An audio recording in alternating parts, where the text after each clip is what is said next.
दोस्तों ये कहानी है फ्री फायर के इतिहास की। शुरुआत में बारमूडा मैप के सारे लोग शांति से रहा करते थे। फिर आए कुछ लोग जिन्होंने बारमूडा मैप का बंटवारा किया, सभी हिस्सों को अलग अलग जगह में बांट दिया और वहां पर राज करने लगे।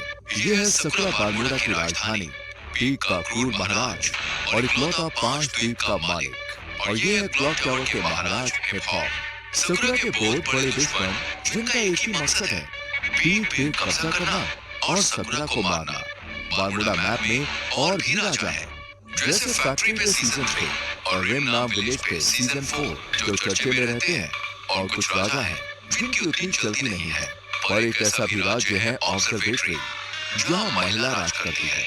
और फिर आते हैं महाराज विक्टर, जो है पबजी से, पर फ्री फायर वर्ल्ड में उनका दबदबा है। दोस्तों, पर एक ऐसी जगह भी है, ग्रेवयार्ड। वहाँ जाना तो दूर की बात है, लोग उसका नाम लेने से भी डरते हैं, क्योंकि वहाँ राज करता है ज़ॉम्बी समुराई, जिसके पास मोटो की सेना है। बाद में आते हैं ये जंगली कबीले वाले क्रिमिनल्स, जिससे कोई भी महाराज दुश्मनी नहीं करना चाहता। यहाँ पर बहुत लोग आए और चले गए, पर ये कहानी है उस आदम की जो अभी तक तो एक आम आदमी है, पर आगे जाके वो बनेगा पूरे बारमूडा का इकलौता महाराज।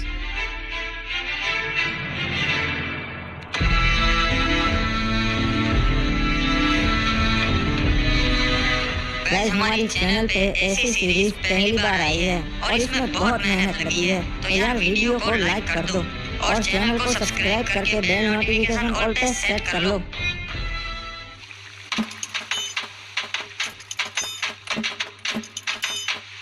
चलो, अब और कुछ काम नहीं है, अब बाहर चलता हूँ। चाचा जी, मैं बैठक पे जा रहा हूँ महाराज की, शाम तक लौट आऊंगा, ठीक है? ठीक है बेटा, वहाँ पे अपना ध्यान रखना और महाराज की सभा में ज्यादा प्रश्न मत करना, ठीक है? हाँ, समझ गया, कुछ नहीं बोलूंगा, बस पीछे खड़ा रहूंगा। मुझे पता है आप फालतू में ही मेरी टेंशन लेते हो। यहाँ के लोग ठीक नहीं है। अरे क्या रे आदम, कब से तेरी राह देख रहा था मैं, अब तक कहाँ था? आधे घंटे से यहाँ खड़ा है। अरे माफ कर दे मेरे भाई अंजू, थोड़ा सा काम था यार, इसीलिए लेट हो गया। चल बताओ, क्या बताने वाला था तू मुझे? अरे कुछ नहीं रे, ये लोग तरह तरह की बातें कर रहे, खजाना यहाँ पर है, वहाँ पर है। मैंने सोचा मैं तेरे से बात कर लेता हूँ, तेरे को पता रहेगा। अरे हाँ अंजू, वो मुझे पता है, पर उसके लिए हमें वहाँ जाकर देखना पड़ेगा। अरे लोग तो कह रहे वो अफवाह है रे, ऐसा कुछ नहीं है, अपन को पागल बोलेंगे, वो तो वहाँ जाके ही पता चलेगा। चल मेरे साथ। वैसे तो यहाँ बाहर की ओर काहे को ले आया रे? यहाँ पे क्या होगा? यहाँ पर तो अपन के बस्ती की हद आ जाती है और आगे पूरा समुद्र है, यहाँ पे क्या ही होगा? हो सकता है अंजू, जो भी है यही हो सकता है। एक बात बता आदम, तेरे को कैसा मालूम कि खजाना है यही परिचय? हाँ, मछुआरों को तो कभी नहीं मिला। मुझे लगता है खजाना लहरों से किनारे तक आ गया है अंजू। मैं कल रात को काम से घर आ रहा था, तभी मैंने देखा कि यहाँ पानी में कुछ चीज चमक रही है और बहुत ज्यादा चमक रही थी। अरे ऐसा थोड़ी ना है, खजाना था तभी चमकेगा, कुछ और भी हो सकता है रे। वो जानने का सिर्फ एक ही तरीका है। अबे कूद गया, अबे अपन को तैरना नहीं आता बे, मैं कैसे आऊँ? मेरा शक सही निकला, ये वही प्राचीन खजाना है। देखा अंजू, मैंने कहा था ना, मुझे रात को कुछ दिखा था, ये वही है प्राचीन खजाना जिसकी लोग बातें करते हैं। क्या बात है रे, अपन ने ढूंढ निकाला। महाराज, वो प्राचीन खजाना हमारे शहर के लोगों ने ढूंढ निकाला है। क्या बात है, आखिर कौन है वो जिन्होंने ये खजाना ढूंढ निकाला? महाराज, ये खड़े इन्हीं दोनों लड़कों ने वो खजाना ढूंढ निकाला है। इनका नाम है आदम और एंड्रू।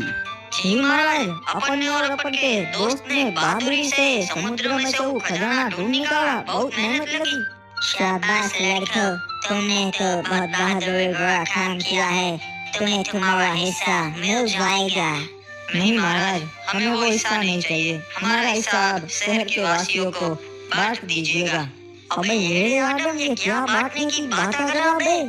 क्या बात है आदम, हमें बहुत अच्छा लगा, तुम्हारा हिस्सा मैं नगर वालों को दे दूंगा। तो गाँव वालों, किसी को कोई प्रश्न है या फिर हम सभा बर्खास्त करें? महाराज को जरूरी काम से जाना है। महाराज, एक और बात थी जो आपको बतानी थी। गाँव वाले आपको अपनी 60% कमाई दे देते हैं, तो मैं आपसे विनती करता हूँ कि अगर वो आप कम कर सके तो इससे हमारे राज्य का भी फायदा होगा।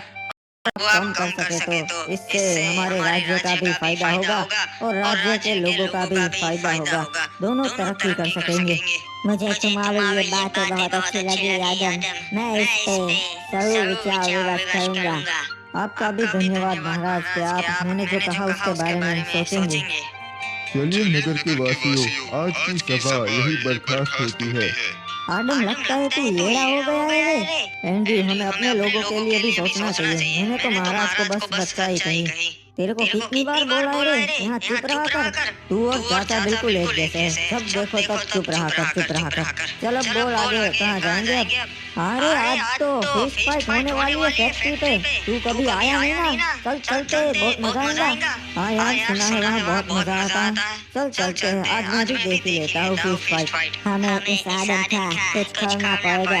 अपने बाप की कवाली भी अब हमारे सामने छान और आने लगा है। समझ गया महाराज, इसका काम हो जाएगा।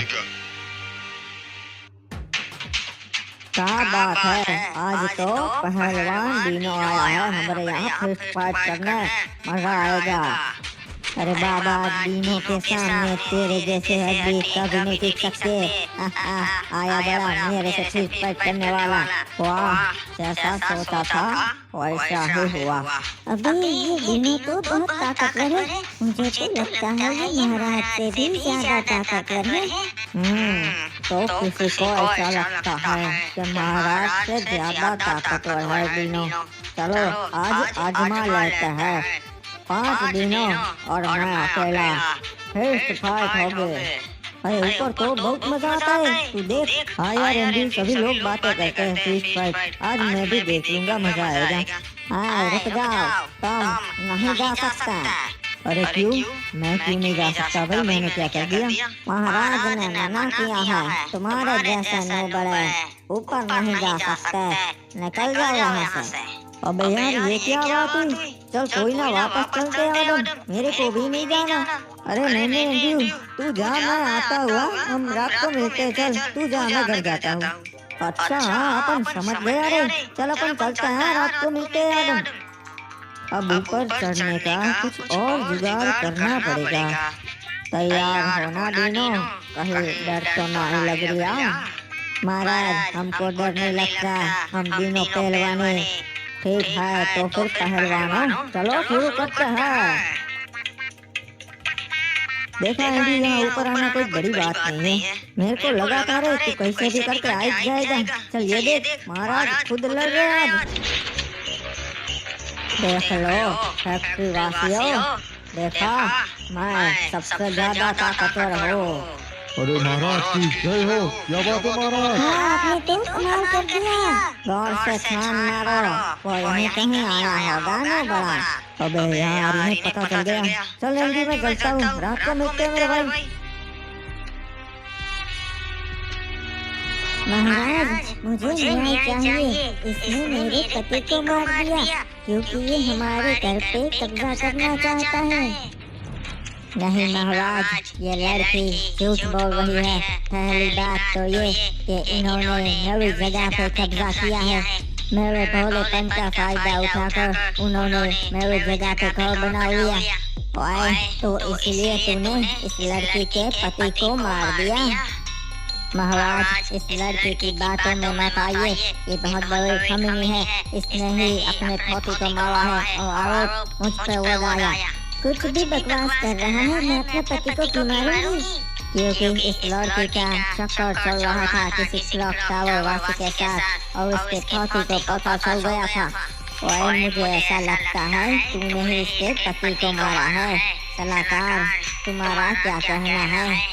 महाराज, आप कभी गलत बोल नहीं सकते, मुझे भी ऐसा ही लगता है। और ठीक है, तो फिर मेरा ये फैसला है कि इसे मौत की सजा दी जाए, तभी इस लड़की को न्याय मिलेगा। नहीं महाराज, नहीं।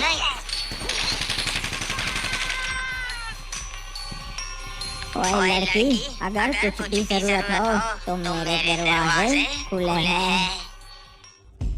महाराज महाराज उन्होंने हमला कर दिया और हमारी सोने की जीप चुरा ली। क्या बोल रहा है तू? किसमें इतनी हिम्मत है जो महाराज सकुरा की जीप लूटे? महाराज वो क्रिमिनल कबीले वाले थे, उन्होंने हमला किया था। और इन जंगलियों में इतनी हिम्मत जो महाराज सकुरा की जीप लूट सके? बहुत हो गया, पूरी सेना भेजो, हमला करो उन पे और उनका पूरा कबीला जला दो। ओए, सारे क्रिमिनल्स को खत्म कर दो।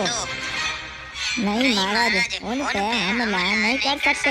आज तक कोई कामयाब नहीं हुआ और वो बहुत खतरनाक लोग हैं। हमारे पास पहले से 5 जीप है, एक नहीं होगी तो कोई फर्क नहीं पड़ेगा। और तो क्या करूं? राज्य के लोग मुझे कमजोर समझेंगे, सोचेंगे कि मैं उन कबीले वालों से डर गया। नहीं महाराज, हम हमला तो करेंगे पर अभी नहीं, अभी वो पूरी तैयारी के साथ होंगे। हम सही मौका देख के उन पर हमला करेंगे। ठीक है, पर तुम बताओ ये हुआ कैसे? महाराज हमें कप्तान का संदेशा मिला कि सोने की जीप आई है बंदरगाह पे, तो हम उसे लेने चले गए। हम पूरे 12 सैनिक गए थे महाराज उस सोने की जीप को लेने। सब कुछ सही चल रहा था, हम जीप लेके वहाँ से निकल भी गए थे।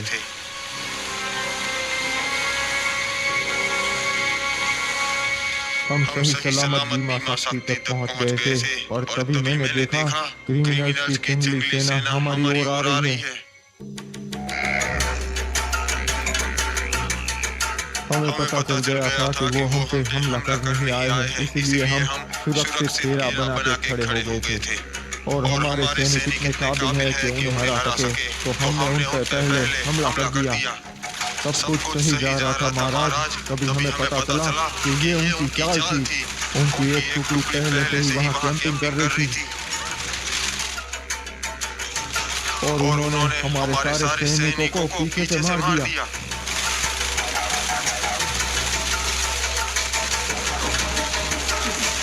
जीप में हम 2 सैनिक बैठे थे, तो हम दोनों ही जिंदा बच पाए। फिर उनका सरदार रेड क्रिमिनल हम दोनों को अपने कबीले का पुलिस सीमा पर ले गया।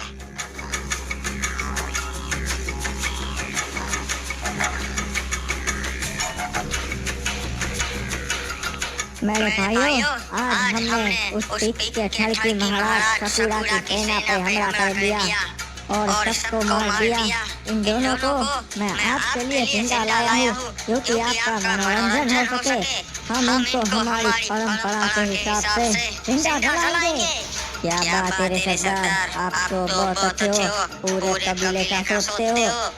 अरे तुम गलत कर रहे हो, तुम जानते नहीं सकुरा महाराज को पूरे बरमूडा के महाराज उनसे डरते हैं। महाराज डरते होंगे, पर मैं तो कबीले का सरदार हूँ, मैं नहीं डरता। किसने हमें खबर दी थी कि आज बंदरगाह पे जीप आने वाली है? वो सामने आए। महाराज, मैंने खबर दी थी जीप के बारे में। ठीक है, तो मैं तुम्हें ये अच्छा काम करने का मौका देता हूँ।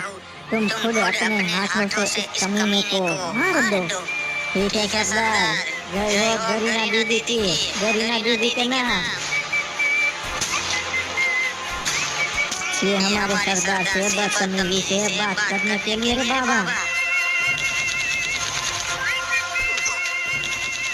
नहीं छोड़ेगा रे बाबा, दोनों को मार देगा। नहीं, उसे नहीं मारना है, एक को मार दिया ना, अब बस। रहम कीजिए सरदार, मुझ पे रहम कीजिए। चिंता मत कर, मैं तुझे नहीं मारूंगा, तुझे मैं जिंदा छोड़ रहा हूँ।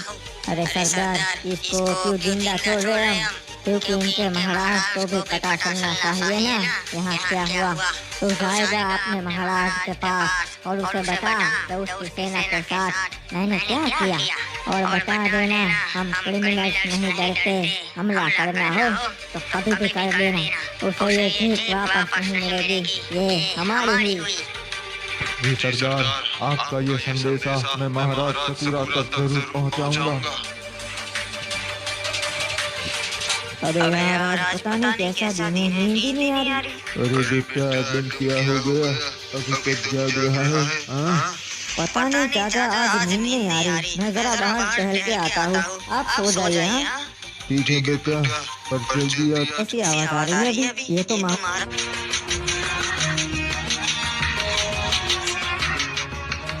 अरे चाचा संभाल के, ये क्या?